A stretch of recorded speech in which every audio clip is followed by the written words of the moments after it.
खजूर निकल आई, जामुन के पेड़ में पीपल निकल आया। देखे इस तरह के वाक्य। ऐसा क्यों होता है? ऐसा इसलिए होता है उन्होंने उस वक्त नहीं सोचा था, और जो भी उनके पद अधिकार में आ गया उसको खूब चूसा, उसके सारे जीवन की कमाइयां खा गए, शरीर छूटा और वो कहां ले जाकर तुमको पटक दे कुछ भी पता नहीं, वृक्ष की योनि में चले गए। तो भी वो वसूल करने के लिए वहां पहुंच गया जिसका खा लिया, और वसूल करने पहुंचा तो तुम्हारी छाती पर वो वृक्ष बनकर उगा। तुम अपनी जड़ों से सोखोगे रस और वो आनंद से उसे भोगेगा, तुम्हारी छाती पर चढ़कर वसूल करेगा। तो सोच लीजिए। इसलिए एक छोटी सी बात कहते हैं, अभी राजनीति पूरे जोर पर रहेगी, जनता हो या नेता, सबका मन जिस दिशा में दौड़ेगा 21 ही रहेगा, कम नहीं रहेगा। यानी अब इधर तो आने वालों की संख्या बहुत कम, परमात्मा को मानने वालों की संख्या जितनी कम है उतना ही आपको सुख शांति रहेगी। और उसके बाद जो कुछ कर रहा है वो दुख शांति के लिए ही कर रहा है, सुख शांति वहां कहां रखी है। समस्याएं आएंगी, जो जितना बड़ा जिम्मेदार उसके सामने उतनी बड़ी समस्या, और जो जितना छोटा होगा उसको उतना बड़ा आराम। तो आपको तो छोटा बन के रहना है। अभी तमाम बड़े से बड़े जो अपने आप को कुछ समझते होंगे, कुछ ही समय में आपके आगे भिखारी बनकर खड़े होंगे। परिवर्तन का समय है ना। भिखारी बनकर आपके पैरों पड़े होंगे, जी हुजूर, हाँ हुजूर हो रही होगी। अभी देखना थोड़े समय के बाद आप जो कहोगे भला बुरा वो सुनेंगे और आपके पैर नहीं छोड़ेंगे। तो आप समझ लीजिए ये भी 21 ही करना पड़ेगा, और फिर भी तुम्हारा मन पत्थर हो जाएगा, उनके इस कार्य व्यवहार से नहीं पिघलेगा। और क्या कहोगे उनके जाने के बाद, तुमने क्या हमारे लिए कसर छोड़ दी? आज पैरों पड़ जाओगे तो क्या हम तुम्हारा समर्थन कर देंगे? क्यों कहोगे? क्योंकि जिस समाज में आप रह रहे हो उसी समाज का कोई न कोई सदस्य होगा जो आपसे ये इच्छा रखेगा कि आप हमारी मदद कर दो। और जब आपको मदद की आवश्यकता पड़ी होगी, उस वक्त मदद की है तो आपका मन कहेगा कि हम मदद करेंगे, और मदद नहीं की है तो आप पैरों पड़े रहो, आपका मन पिघलने वाला। ये तो संसार का व्यवहार है।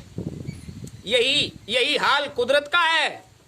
आपने कभी कुदरत के लिए कुछ किया होगा तो कुदरत तुम पर रहम करेगी, और आपने कुदरत के लिए नहीं किया है तो कुदरत तुम पर रहम नहीं करेगी। आप विचार कर लीजिए।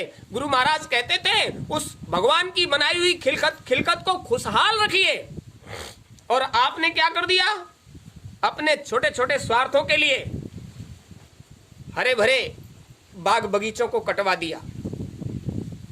आप नहीं कटवाते फिर भी जीवन जीने में कठिनाई नहीं आती। हरे भरे बाग बगीचों को कटवाया, समय से पहले उनको जो आपने नेस्तनाबूद कर दिया, उसका भी भुगतान तुम्ही को भुगतना पड़ेगा। उन्होंने तो समर्पित कर दिया अपने आप को, जल के जीवों को मारा, जानवरों को मारा, पक्षियों को मारा, जरा जरा से स्वाद और स्वार्थ के लिए। ये कुदरत का काम था। वो समय से उनको उतारती भी है और समय से अपने पास बुलाती भी है। उसके काम में जब तुमने दखल दिया तो समझ लीजिए कुदरत के काम में दखल देने का मतलब है कि कुदरत रूठ गई। और रूठे को मनाना इतना आसान नहीं है। आप कभी रूठे हो? जब आप रूठ गए होगे तो आपने गांठ बांध ली होगी, अब मानेंगी नहीं। अरे रूठे हो कभी? अरे रूठ गए? अब तो रूठ जाने की बड़ी समस्या है कि जल्दी से पकड़ में नहीं आता कौन रूठ गया है। पहले बहुत अच्छी व्यवस्था थी, पुरुष कम, ये देवियां ज्यादा रूठती हैं। ये तो बात बात में रूठ जाती हैं। और पहले इन लोगों के लिए इतनी बढ़िया व्यवस्था थी कि जो घर परिवार समाज में व्यवस्थाएं होती थी रहन सहन की, उसमें रूठ जाने वाला भी एक कमरा होता था जिसे लोग रूठा महल कहते थे। आपने इतिहास में पढ़ा होगा कि महारानी कैकेयी उस रूठा महल में ही तो जाकर लेट गई थी, और महाराज समझ गए थे कि रूठ गई। जैसे ही सुना कि वो कैकेयी वहां उस कक्ष में लेटी हुई हैं, तो वो समझ गए इतना बड़ा महल पड़ा था, वो कमरा तो रूठ जाने के बाद इस्तेमाल किया जाता है। वो जब रूठ जाते हैं तब इस्तेमाल होता है। तो आप लोग भी देखो, आपकी सुगमता सरलता के लिए कहते हैं, घर में अगर थोड़ा बहुत जगह हो तो एक जगह लिख दीजिए रूठा स्थान, और अब जब आप रूठ जाओ तो आप उधर ही लेट बैठ जाया करो, तो लोग पढ़कर ही समझ लेंगे रूठ गया है या रूठ गई है। अभी दिना 2 दिना 4 दिना तो ऐसे ही गुजर जाते हैं कि लोग समझ ही नहीं पाते कि रूठा बिंठी चल रही है, तो उतना समय बर्बाद हो जाता है। पहले राजे महाराजे बहुत होशियार हुआ करते थे, गुरु सत्ता थी ना, पहले गुरुओं से पूछकर काम करते थे, तो गुरु इशारा कर देते थे, महल बनवा रहे हो, एक रूठ जाने वाला कमरा भी बनवा लीजिए। अब तो गुरु के सानिध्य में कोई जाता ही नहीं जो सीख सलाह कहीं मिल पाए। अब तो रूठ जाओ फिर भी, और नहीं रूठ जाओ फिर भी, जब जब भोजन व्यवस्था का समय होता है, पुरुष जब आता है तब पता चलता है कि आज भोजन की व्यवस्था खराब इसलिए है कि रूठा बिंठी हो गई, बस यही पता चलता है। तो इतनी बड़ी समस्या पैदा हो जाती है। इसलिए रूठ जाने वाली व्यवस्था आप अलग से कर लीजिए, आप लोग कर लीजिए, क्योंकि आपको रूठना पड़ता है।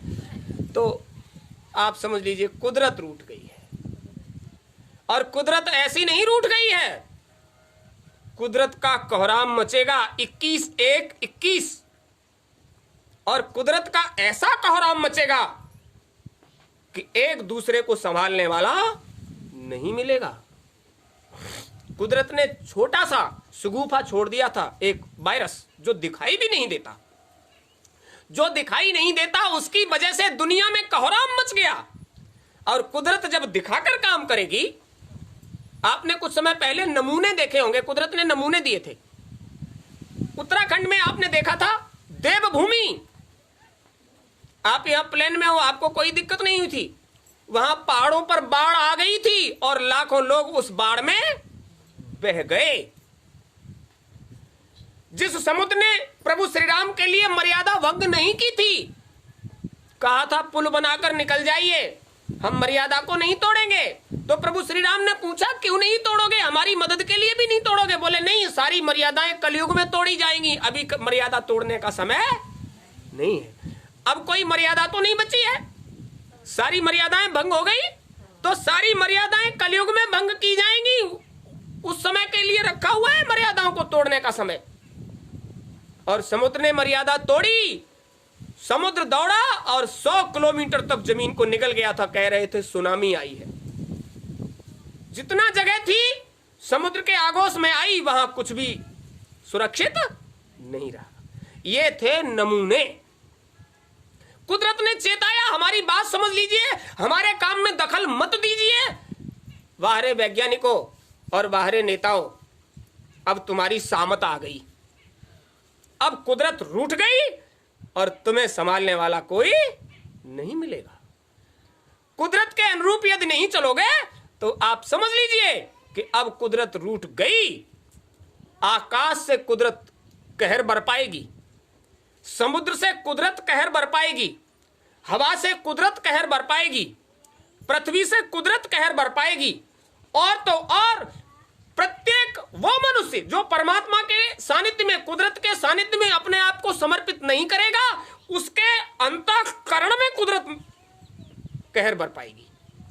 यानी मानव का मन इतना उद्विग्न हो जाएगा कि वो अच्छे बुरे का ज्ञान छोड़कर काम करेगा। और जब भले बुरे का ज्ञान भंग हो जाता है तो समझ लीजिए कि अब अंतःकरण में कुदरत अपना खेल खेल रही है, अभी भी खेल रही है। अभी भी देखिए, जो अन्नदाता जीवन को देने की सुरक्षा व्यवस्था करता है, अन्नदाता आज भी खेतों में अपनी फसलों की सुरक्षा कर रहा है, और अन्नदाता के नायक वहां सरकार की नाक में दम कर रहे हैं।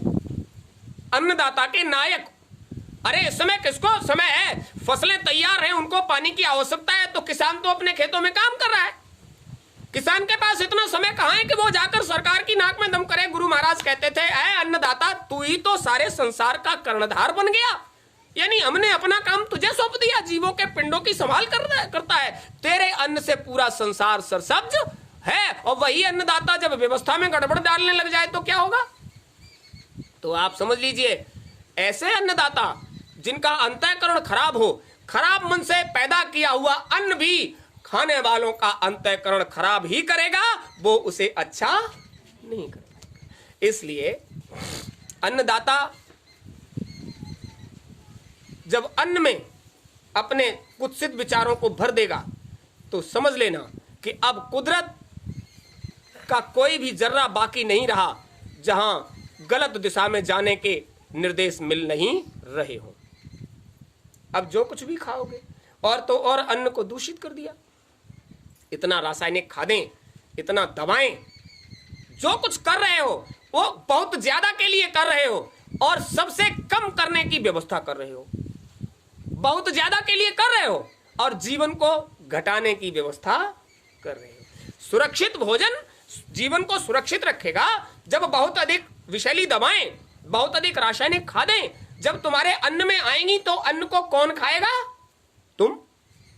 अभी एक शोध हुआ दिल्ली में और यह कहा गया कि शहर बाजार में रहने वाले लोग जो साग सब्जियां खाते हैं उनमें विष की मात्रा इतना % हो गई है कि कुछ समय के बाद ये विष जिन बीमारियों को पैदा करेगा उनका कोई इलाज नहीं।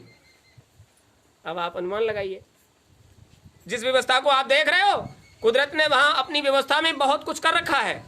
वहां एक क्षेत्र ऐसा है जहां सिर्फ बीमारियां ही हैं और वो तड़पती हैं अपना समय पाने के लिए। और देखिए उधर से एक बीमारी ने इजाजत ले ली, संसार में उतर कर आई और किसी ने आंख से देख नहीं पाया और लाखों लोगों को लेकर चली गई और आज भी तड़प रहे हैं। बहुत से देश आज भी है जहां निकलना बैठना लोगों का दूभर हो गया है। तो आप समझ लीजिए वही होंगे जहां आहार गलत हो गया होगा। गुरु महाराज ने कहा था, बाबा जी का कहना है शाकाहारी। हाँ, आपको पहले ही बताया, पिछले कार्यक्रम में ही बताया कि वही रहेगा जो शाकाहारी होगा, उसको जीवन की सांसें पूरी मिलेंगी। जो शाकाहारी नहीं रहेगा उसको जीवन की पूरी सांसें मिलने वाली नहीं, यानी वो रहना ही नहीं है, रहना उसी को है। तो आप समझ लीजिए आपको जल्दी जाना